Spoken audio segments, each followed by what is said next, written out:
नाही. माझे भगवान श्री शंकर एवढं प्रेम माझ्यावरती करतात गुरुजी, एवढं प्रेम करतात ना, त्या प्रेमाला मला मोजमाप करता येणार नाही, एवढं नितांत प्रेम करतात ते माझ्यावर. माता पार्वती शिवजीचं कौतुक सांगतात. माता पार्वती, माझं बोलणं तुमच्या अंतःकरणाला लागू देऊ नका, पण एकच विचारायचं मला, तुमचा संसार सुखाचा चाललाय का? हा म्हणे गुरुजी, माझा संसार सुखाचा चाललेला आहे. माझे भगवान भोलेनाथ एक अक्षर देखील माझ्यापासून लपवत नाहीत. अगदी प्रत्येक गोष्ट माझ्याशी बोलतात. खूप विश्वास आहे माझ्यावरती त्यांचा. तेव्हा माता पार्वती म्हटल्या, गुरुजी, माझ्या भगवान श्री शंकरानं या प्रेमाच्या भरामध्ये आणि विश्वासानं त्यांच्या अर्ध्या शरीरामध्ये मला जागा दिली आणि माझे भगवान भोलेनाथ अर्ध नारी नटेश्वर झाले. याच्यापेक्षा एका पतीनं पत्नीसाठी दुसरं काय करायचं असतं? आता विश्वास आणि काही लपवणं या गोष्टी तर राहिल्याच नाही आमच्यामध्ये. आम्ही दोघंच, आमच्यातच भेद राहिला नाही. त्याच्यामुळे आता शिवजी माझ्यापासून काही लपवतील ही भीती मला नाहीये. माझा संसार सुखाचा आहे. संसार दुःखाचा कधी होतो? जेव्हा मनामध्ये काहीतरी लपवालपवी चाललेली असते ना, त्यावेळेला संसारामध्ये दुःख येऊन उभी राहत असतात. तसं आमच्यामध्ये नाहीच आहे काही. माता पार्वती, तुमचा स्वभाव, तुमचे गुण मला सगळं काही माहिती आहे. तुम्ही भगवान श्री शंकरावर नितांत प्रेम करता हे सुद्धा मला माहिती आहे. पण एक बोलू का? तुमचं शंकरावर प्रेम आहे, पण शंकराचं तुमच्यावर आहे का? याला म्हणतात आग लावणं. सुरुवात झाली आग लावायला. नारदजी काय म्हणतात? पार्वती माता, तुमचं शिवजीवरती प्रेम आहे, पण शिवाचं तुमच्यावरती प्रेम आहे का? माता पार्वती म्हटलं त्यात संशयच नाही. श्री शंकरानं अर्ध्या शरीरात मला जागा दिली, याच्यावरूनच मी ओळखून घेते की महादेवाचं माझ्यावर किती प्रेम आहे. आता पार्वती म्हटली, बोलतायत. नारदजी म्हणतात, गुरुजी, नारदजी म्हणतात, माते, शिवजी कुठलीच गोष्ट तुमच्यापासून लपवत नाही म्हणे, अजिबात लपवत नाही. सगळं काही सांगतात मला. नारदजी म्हणतात, माते, सगळं सांगतात का? हो म्हणे, सगळं सांगतात आम्हाला. माते, महादेवाच्या मस्तकावर जी गंगा आहे, ती गंगा आणि महादेवाचं नातं काय आहे हे सांगितलंय तुम्हाला? हो म्हणे, मला माहिती आहे. ती गंगा माझी बहीण आहे. माझा जन्म हिमालयाच्या पोटी, तिचा सुद्धा जन्म हिमालयाच्या पोटी. एका पित्याच्या दोन लेकी आहोत आम्ही, आणि ती माणूस पत्नी आहे. ती माझी सवत आहे, हे मला माहिती आहे. ही गोष्ट महादेवानं माझ्यापासून लपवली नाही. नारदजी म्हटले, ठीक आहे. माते, सगळं सांगतात का? मुंडक्यांची माळा आहे, ती मुंडकी कुणाची आहे ते सांगितलंय का तुम्हाला? आता माता पार्वतीच्या भुवया उंच झाल्या आणि माता पार्वती म्हणतात, गुरुजी, सगळं सांगितलं हो, पण ती माळ आणि ते मुंडके कुणाचे आहेत हे काही सांगितलंच नाही. नारदजी म्हटले, तेच तर सांगायचंय मला तुम्हाला.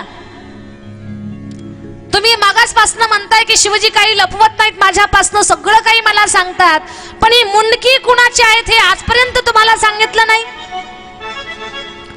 आणि मला सांगा, ब्रह्मसभेमध्ये गेल्यावर ते मुंडक्यांची माळ बाहेर काढून ठेवतात का? लॉकेट गळ्यात घालतात का? म्हणे अजिबात नाही.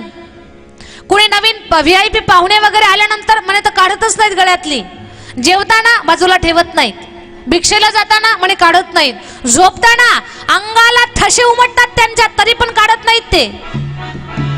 पार्वती माता, तेच तर मला तुम्हाला सांगायचंय, शिवजीला तुमच्यापेक्षा पण ती माळ प्रिय आहे.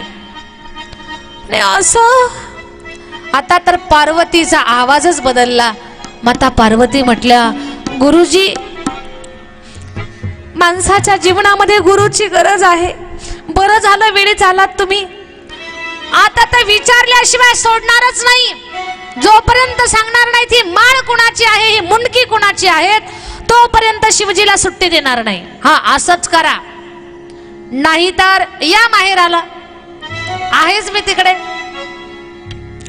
बरं आई, येऊ का मी? आता थोडी घाई आहे मला, आणखी एका ठिकाणी जरा दर्शन द्यायला जायचंय. आग लावून निघाली नारदजी. माता पार्वती विचार चक्रामध्ये कुणाची मुंडकी असतील ती, काय असेल. कैलासात तिकडे तिकडे फिरायला लागल्या, डोकं खाजवतात, गालाला हात लावतात, ओठाला हात लावतात, विचार चक्रामध्ये आहेत, कधी येतील काय येतील, कधी घड्याळाकडे पाहतात. आणि तेवढ्यामध्ये शिवजी आले. अलख निरंजन, अलख केला, अलखचा एल्गार झाला. आले आले पटकन आले.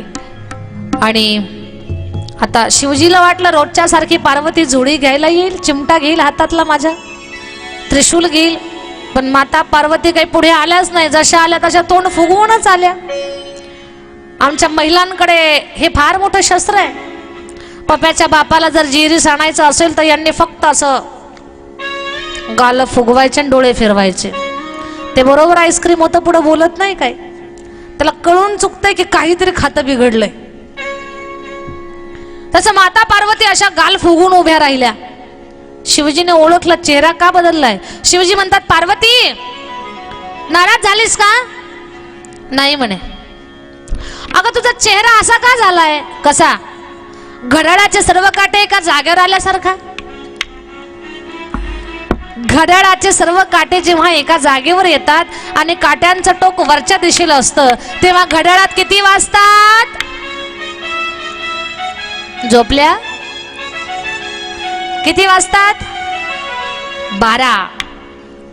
ए पार्वती, चेहरा तुझा 12 वाजल्यासारखा का झाला? झालं काय तुला? म्हणजे तुम्ही कुठली गोष्ट माझ्यापासून लपवत नाही, एक गोष्ट लपवली तुम्ही माझ्यापासनं. पार्वती, काय लपवलं मी तुझ्यापासनं? स्वामी, खरं खरं सांगताल ना तुम्ही मला? आता बदलला आवाज. पार्वती, आजपर्यंत कुठलीच गोष्ट तुला खोटी खोटी सांगितली नाही, मग हे खरं खरं मध्ये कशाला आला आता? तसं नाही हो, एक गोष्ट तुम्ही मला सांगितलीच नाही आजपर्यंत, मग मला सांगा, मी जे विचाराल ते मला खरं खरं सांगायचं. शिवजी म्हटले, तुझा चेहरा गुलाबाच्या फुलासारखा कर, तुला सगळं खरं खरं सांगतो. माता पार्वती म्हटल्या, उत्तर ऐकल्याशिवाय गुलाबासारखा होणारच नाही, सुकलेल्या सूर्यफुलासारखा झालाय. ठीक आहे पार्वती, अशी नाराज होऊ नको. तुझ्या प्रत्येक प्रश्नाचं उत्तर देतो मी तुला, पण माझ्या एका प्रश्नाचं अगोदर उत्तर दे.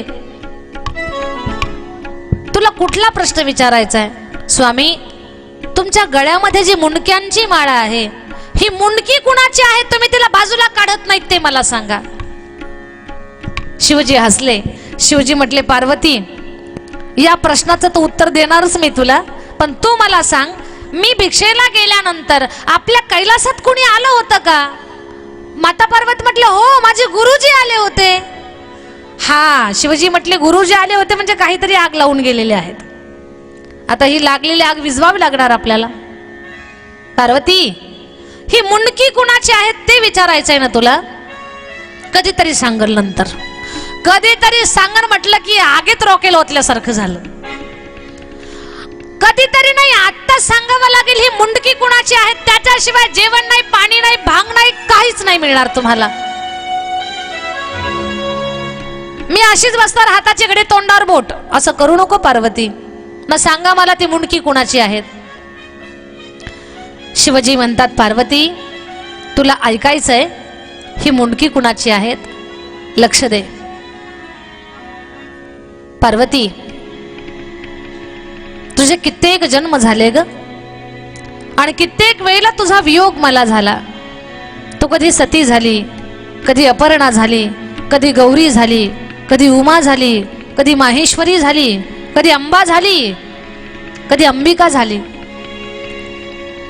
कितीतरी वेळेला तुझे जन्म झाले, तू मृत्यूला प्राप्त झाली, माझ्यापासून दूर गेली. आणि पार्वती, तुला माहिती नाही, जेव्हा जेव्हा तुझा आणि माझा वियोग झाला ना, तेव्हा तेव्हा भयंकर दुःखाच्या सावटामध्ये मी सापडलो. तुझा वियोग मला सहन झाला नाही पार्वती. जेव्हा जेव्हा तुझा वियोग मला झाला ना, तुझा वियोग मला सहन होत नव्हता.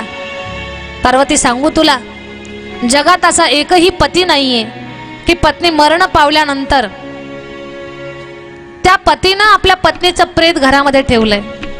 असं कधीच होत नाही, किंवा असं जगातला कुठलाच पती करू शकत नाही. पण पार्वती, तुझा वियोग सहन न झाल्यामुळे मी तासनतास स्मशानामध्ये बसायचो तुझ्या चितेजवळ. तुझ्या त्या शरीराच्या राखेजवळ.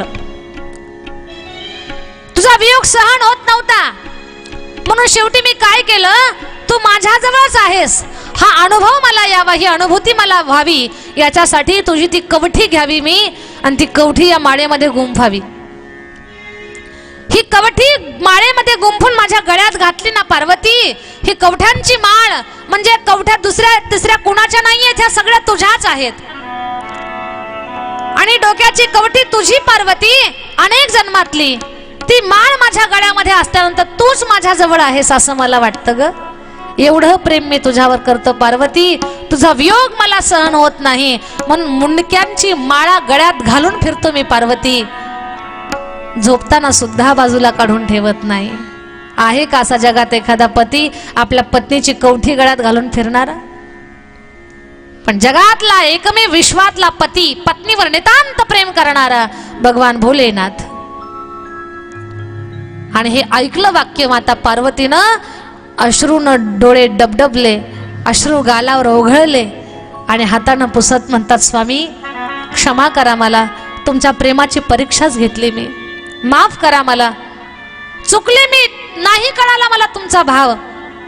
पण असू द्या, एक विनंती माझी, आजपर्यंत जे दुःख माझ्या वियोगाचं तुमच्या जीवनामध्ये आलं ते इथून पुढे कधीच येऊ नये, याच्यासाठी काय करावं लागेल? पार्वती, मी जे करतो तेच करावं लागेल. काय करता तुम्ही? म्हणे मी एका अमर कथेचं चिंतन करतोय, जेणे कारणानं मी अजन्मा झालेलो आहे. मग त्या अमर कथेचं चिंतन जर मी केलं स्वामी, तर मी सुद्धा तुमच्यासारखीच होईल का? म्हणे हो, तू सुद्धा होशील. मग स्वामी ती कथा मला सांगा की ज्या कथेचं तुम्ही चिंतन करत आहात. शिवजी म्हणतात, पार्वती ती कथा फार पवित्र आहे, दिव्य आहे, आणि ज्या काळात मी तुला कथा सांगत आहे हा काळ म्हणजे एक गुरु एक शिष्य परंपरा आहे. ही कथा दुसऱ्या कोणाला ऐकता येणार नाही. एक काम कर, आपण दूर जाऊ, सगळ्यापासनं एवढ्या दूर जाऊ की तिथे एक सुद्धा जिवंत जीवन असला पाहिजे, तिथे मी तुला कथा सांगतो. मग शिवजी माता पार्वतीला एवढ्या दूर घेऊन गेले, एवढ्या दूर घेऊन गेले, जिथे आज अमरनाथ हे क्षेत्र आहे ना, बर्फाळल्या भागामध्ये. आपल्यातलं जे कोणी अमरनाथला जाऊन आलं असेल त्यांनी पाहिलं असेल, तिथे श्वास घ्यायला सुद्धा माणसाला त्रास होतो. पूर्ण बर्फाचं शिवलिंग होतं तयार पहाडामध्ये, बर्फाच्या पहाडात. माता पार्वतीला अमरनाथ या क्षेत्री घेऊन गेले शिवजी. पण जात असताना पार्वतीचा सिंह आपला नंदी खालीच ठेवला. शिवजीनं गळ्यातला सर्व बाजूला काढून ठेवला, माथ्यावरची गंगा मस्तकावरचा चंद्र उतरवला, कानातली विंचवाची कुंडलं काढली, दंडाला कमरेला गुंडाळलेले सर्प बाजूला काढून टाकले. एकही जिवंत जीव शिव पार्वतीच्या बरोबर नाही. आणि शिवजी एवढ्या उंच उंच घेऊन गेले. वायुदेवाला सांगितलं, या बर्फाळल्या भागामध्ये एक सुद्धा जिवंत जीव राहू नये, याच्यासाठी वाऱ्यानं झाडून काढा. हवे सरशी सगळं काही जीवजंतू तिथले नष्ट झाले. आणि त्या बर्फाळल्या भागामध्ये शिवजी माता पार्वतीला ज्ञान देतायत. शिवजी म्हणतात, पार्वती आता जे तुला ज्ञान सांगणार आहे ते फार गहन आहे, पण हे पचवणं सुद्धा सोपं नाहीये. एक काम कर, मी तुला कथा सांगतो, तू श्रवण कर. पण याच्यात एक भीती आहे, कथा ऐकता ऐकता न कळाल्यामुळे झोप लागण्याची शक्यता आहे. कीर्तनात कथेत झोप कधी लागते? कीर्तन कळाल्यावर लागते का कीर्तन डोक्यावरून गेल्यावर लागते? कथा कीर्तनात झोप कधी लागते? झोपल्या का काय? जेव्हा कीर्तन कथा कळत नाही, डोक्यावरून जात, तेव्हा आपल्याला झोप लागत असते. मग पार्वती हे ज्ञान सुद्धा तेवढंच कठीण आहे. हे जर तुला कळालं नाही, डोक्यावरून गेलं तर तुला झोप लागल, आणि झोप लागलं तर एवढं दिव्य ज्ञान व्यर्थ वाया जाईल, विफल होईल ग. आणि मला तर सवय आहे डोळे झाकून कथा सांगण्याची. डोळे उघडे ठेवून मी कथा सांगत नाही, कारण डोळे झाकून कथा सांगत असताना वक्ता स्वतः सुद्धा कथेचा आनंद घेत असतो. एका महात्म्याच्या मुखातून मी ऐकलेले, आपल्या महाराष्ट्राचं वैभव उत्तर भारतात विकसित झालं श्रद्धे डोंगरेजी महाराज, ज्यांच्यामुळे महाराष्ट्रात भागवत आलं. तर डोंगरेजी महाराज कथा सांगताना डोळे झाकून कथा सांगायचे. समोर ऐकायला किती आहेत याचं त्यांना काहीच घेणं देणं नव्हतं. फक्त कथा सांगताना ते स्वतः तल्लीन असायचे. तसं शिवजी म्हणतात की पार्वती मी डोळे झाकून कथा सांगणार आहे, आणि डोळे झाकून कथा सांगण्यामध्ये तू कथा ऐकते का नाही हे मला कसं कळेल? आता आपल्यावरनं घ्या ना, मी जर डोळे झाकून कथा सांगायला लागले तर समोर कुणी बसलंय का घरी जेवायला गेलं हे कसं कळेल मला? माझ्या लक्षात येणार नाही. म्हणून मी काही डोळे झाकण्याची चेष्टा करणार नाही. मी डोळे उघडे ठेवूनच कथा सांगणार आहे तुम्हाला. कारण तुम्ही जर गेले तर मी कुणाला कथा सांगू, मला कसा आनंद येईल? ऐका लक्षपूर्वक. शिवजी म्हणतात पार्वती तू कथा ऐकत आहे हे मला कसं कळणार ग? माता पार्वती म्हटलं एक मार्ग आहे. तुम्ही कथा सांगत राहा, मी मध्ये मध्ये हुंकार देत जाईल. बोला पुढे, बोला पुढे. नाही का लहानपणी आजीबाई गोष्टी सांगायच्या, मनातवंड मनाच्या आजी. मग पुढे काय झालं? आता आजीला गोष्टी येत नाही, नातवाला इंटरेस्ट नाही.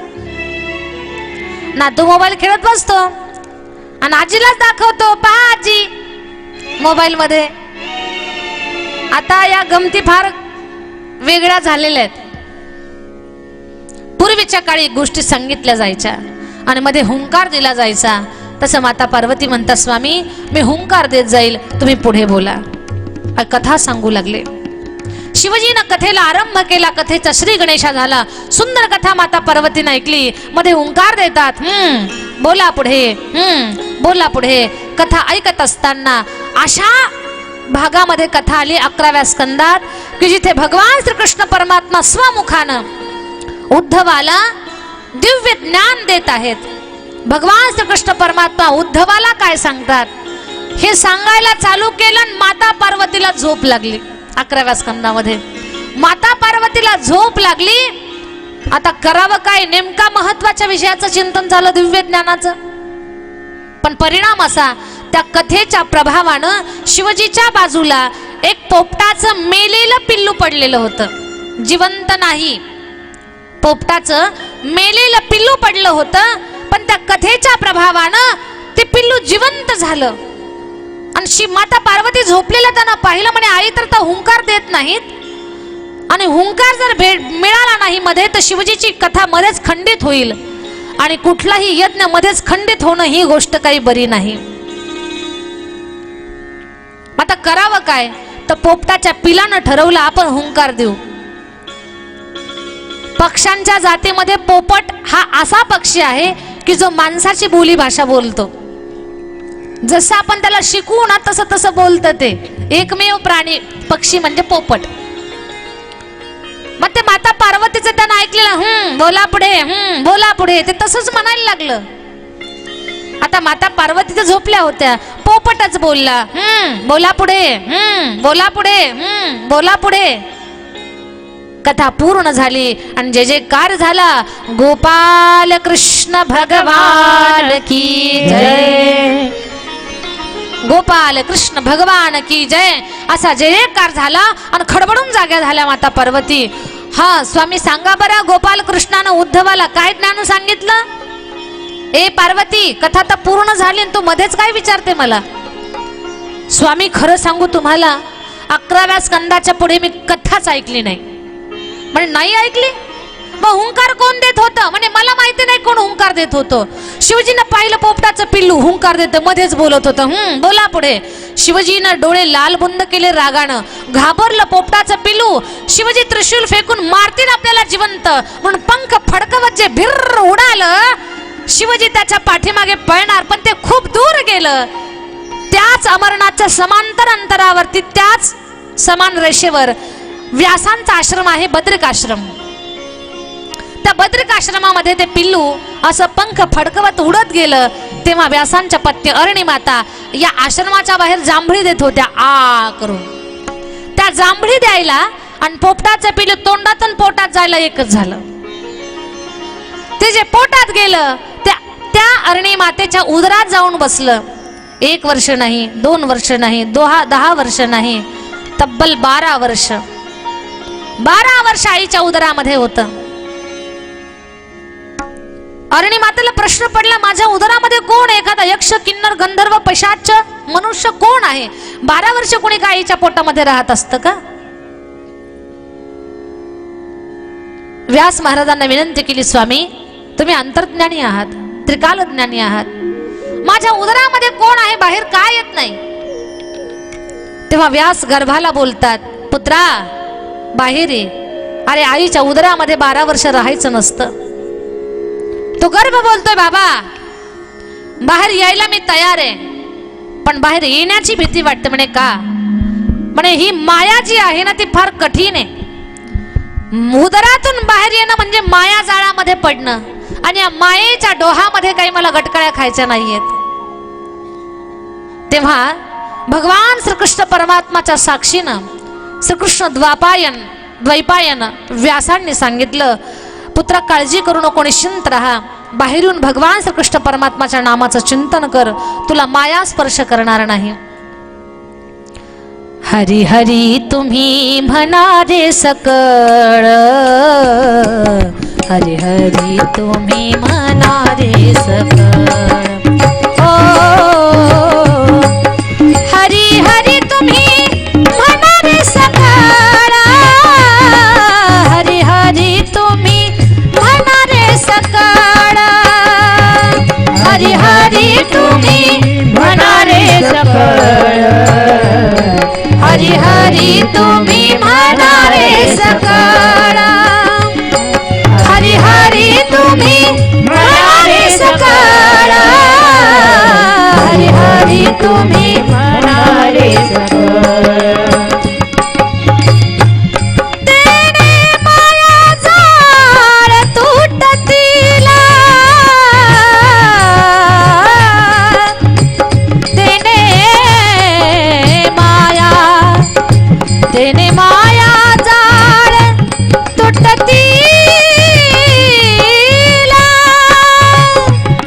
हरी हरी तुम्ही म्हणारे सकळ, हरी हरी तुम्ही म्हणारे सकळ, हरी हरी तुम्ही म्हणारे सकळ, हरी हरी तुम्ही म्हणारे सकळ,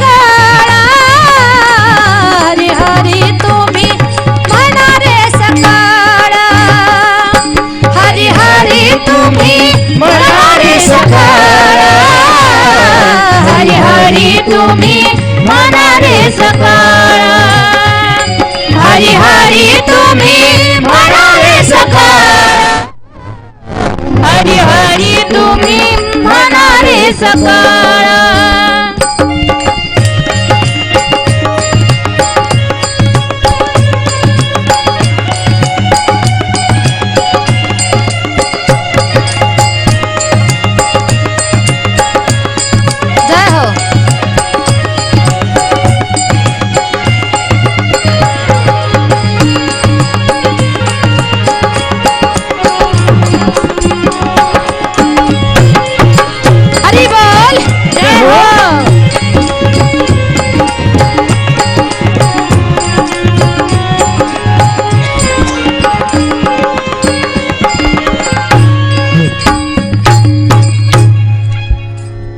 हरी हरी तुम्ही म्हणारे सकळ,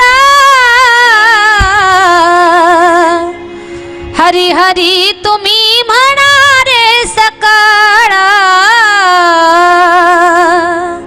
हरी हरी तुम्ही म्हणारे सकळ. तेने माया जाळ तुटतील, श्री कृष्ण गोविंद हरे मुरारी, हे नाथ नारायण वासुदेव. हरे कृष्ण कृष्ण कृष्ण हरे राम राम राम, राम राम राम राम, हरे हरे हरे हरे. पुत्रा बाहेरून कृष्ण कृष्ण कृष्ण करा, माया तुम्हाला स्पर्श करणार नाही. शब्दावर विश्वास ठेवला, भगवान परमात्माचा ग्वाही घेतली आणि मग शुकदेव बाहेर आले. जसे बाहेर आले तसेच पळायला लागले. आमच्या नामदेव महाराजांनी वर्णन केले, ब्राह्मणाचे पोर एका खेळासी भ्याले, ते 12 वर्ष लपाले रे, कापत कापत बाहेर आले, ते नागवेची पळून गेले रे. ब्राह्मणाचे पोरे एका खेळाचे व्याले, ते 12 वर्ष लपाले रे, कापत कापत बाहेर आले, ते नागवेची पळून गेले रे.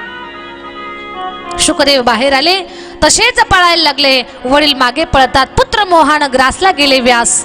थांब पुत्रा, थांब शुका, माझ्याशी बोल. पण ब्रह्मीभूत शुकदेव महाराज भान नाहीये त्यांना, पळत सुटले.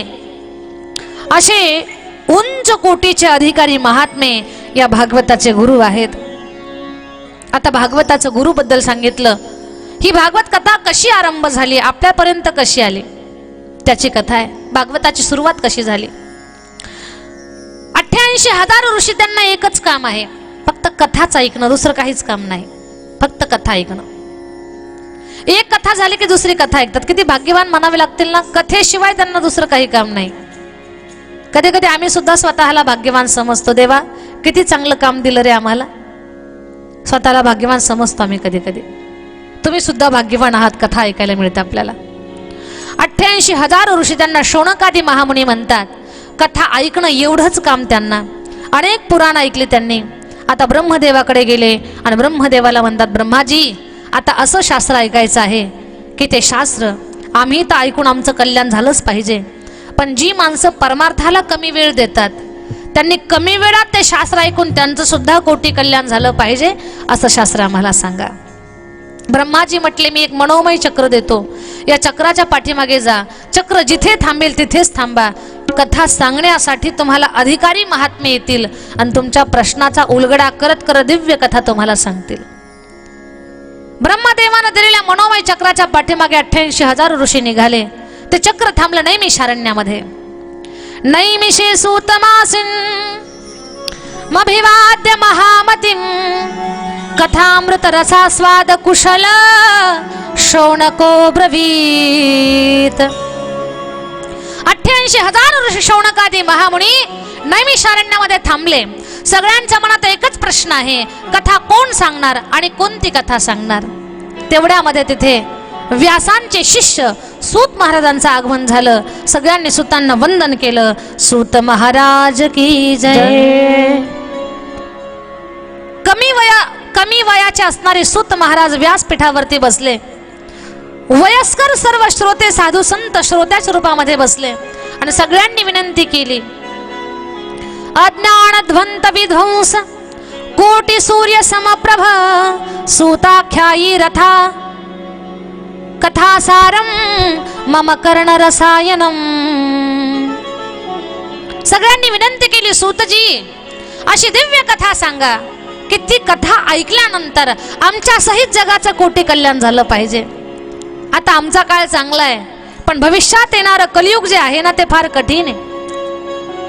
या कलियुगातल्या लोकांना देवधर्म करायला वेळ मिळणार नाही. कलियुगातली लोक परमार्थाला लागतील, पण कधी लागतील? हातातलं सगळं गेल्यानंतर देवधर्माला लागतील. गाडी निघून गेल्यानंतर बसला हात करतील, असं करतील लोक परमार्थ. पण त्यांना कळत नाहीये, गाडी निघून गेल्यानंतर हात करण्यात अर्थ नाही, वेळ निघून गेल्यानंतर सावध होण्यात अर्थ नाही, चोर चोरी करून गेल्यानंतर हातात दांडा घेण्यात अर्थ नाहीये. कुठली गोष्ट वेळेत व्हायला पाहिजे, पण हे कलियुगाच्या लोकांच्या लवकर लक्षात येणार नाही. कलियुगातल्या लोकांना, लोक परमार्थाला जागे होतील पण उशिरा होतील, म्हातारपणी परमार्थाला लागतील. त्यांना म्हणतील वेळोवेळी साधू संतारे चला ना पंढरपूरला. अहो अजून संसाराचं बसतान बसलं नाही, कुठं निघता पंढरपूरला? तारुण्यात कुठं पंढरपूर करायचं असतं का? अहो चला पंढरपूरला जाऊ, 21 दिवसाची वारी करू. घर सुटत नाही बिचाऱ्याला. म्हणे मुलगा अजून लहान आहे, मुलगा मोठा होतो, आता चला पंढरपूरला. म्हणे पप्याचं लग्न जुळवायचं, आधीच पुरी भेटना आणि कुठं पंढरपूरला पळता? पप्याचं लग्नही होतं, पप्याला मुलं होतात, यांना नातवंड येतात, आता तरी चला पंढरपूरला. नाही म्हणे, नातू माझ्याशिवाय राहतच नाही. शेवटी पोरं हातात दांडा घेतात, मग याच्या हातात झेंडा येतो, मग हे पंढरपूरला निघतं. लक्षात घ्या दादा, एकच सांगायचं मला, या कलियुगामध्ये माणसं जागी होतील, पण वेळ निघून गेल्यानंतर म्हातारपणी परमार्थाला लागतील. मग यांचं कल्याण कधी होईल? आणि संतांनी तर सांगितलंय, म्हातारपणचा परमार्थ म्हणजे घराला आग लागल्यानंतर विहीर खोदण्यासारखं आहे. चिंतनीया शिवदाम मादाविव प्रतिक्रियाम न कूप खननम युक्तम प्रदीप्तम वह्निना गृहे. सुभाषितकाराने सांगितलंय, घराला आग लागल्यानंतर विहीर खोदण्यात अर्थ आहे का? घराला आग लागली आणि आग विझवायची, आग विझवण्यासाठी एकमेव साधन म्हणजे पेट्रोल, बरोबर का? आग विझवण्यासाठी डिझेलच्या टाक्या आणायच्या का? आग विझवण्यासाठी काय पाहिजे? पाणी. पण पाणीच नव्हतं ना तिथं, घराला तर आग लागली. पाणी नव्हतं म्हणे. रांजण आहे का? म्हणे नाही. हौद? म्हणे नाही. पाण्याची टाकी? म्हणे नाही. शेजारी? म्हणे कुणीच नाही. बोर? म्हणे बोर सुद्धा पाडलेलं नाही. विहीर? म्हणे विहीर सुद्धा नाही. तलाव? म्हणे तलाव सुद्धा जवळ नाही. मग आता घर विझवायचं कसं? म्हणे नवीन विहीर खोदून पाणी काढून मग घर विझवायचं. मला सांगा, नवीन विहीर पाडेपर्यंत तिला पाणी लागेपर्यंत आग लागलेलं घर राहील का? झोपले नाही तुम्ही? घर राहील का? नाही राहणार. तसंच म्हातारपणच्या परमार्थाचं आहे. तुम्ही म्हणाल म्हातारपणी घराला आग कशी लागते आमच्या? दादा, कानानं ऐकू न येणं, डोळ्यानं न दिसणं, काळे केस पांढरे होणं, चेहऱ्यावर सुरकुत्या पडणं, पाठीचा कणा वाकणं, तोंडातले 32च्या 32 रिटायरमेंटला जाणं, हातात काठी येणं म्हणजे घराला आग लागणं. आता इथं किती लोकांच्या घराला आग लागली, त्यांची अजिबात चौकशी करणार नाही, अशीच लागू द्या, कारण ती काय विझल्यानं विझणार नाही. पण ज्यांची घरं मजबूत आहेत त्यांनी करावी तातडी परमार्थाची,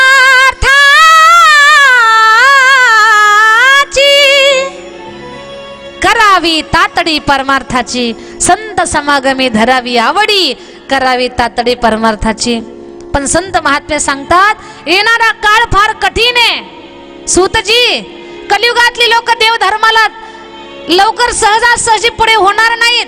तरुणपणी तर त्यांना परमार्थ सुचणारच नाही. किमान लुळे पांगळे झाल्यावर तरी कथेला येऊन बसले ना, त्या अवस्थेत का होईना त्यांचा उद्धार व्हावा, याच्यासाठी तरी आम्हाला असं शास्त्र सांगा की त्या शास्त्रानं दीन दुबळ्यांचं, लुळ्या पांगळ्यांचं सुद्धा कल्याण झालं पाहिजे. म्हणजे सांगतो तुम्हाला श्रीमद भागवत महापुराण.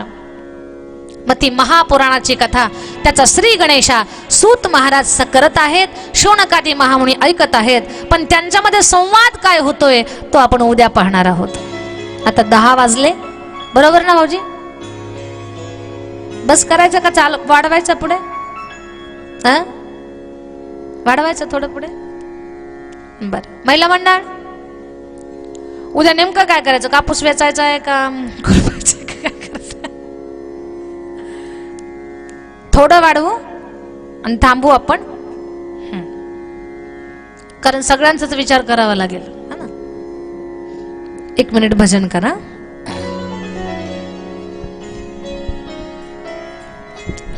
प्रेमानं भजन करायचं, टाळी वाजून.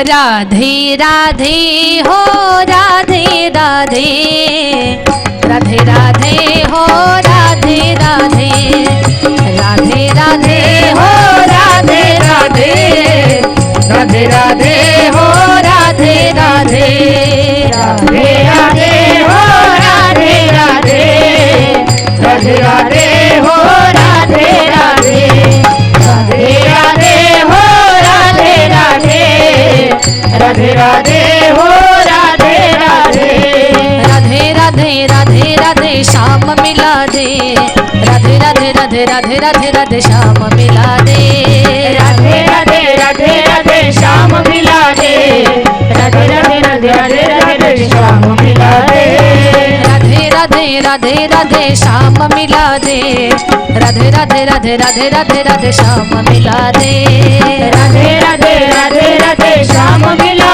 दे, राधे राधे राधे राधे श्याम मिला दे, राधे राधे हो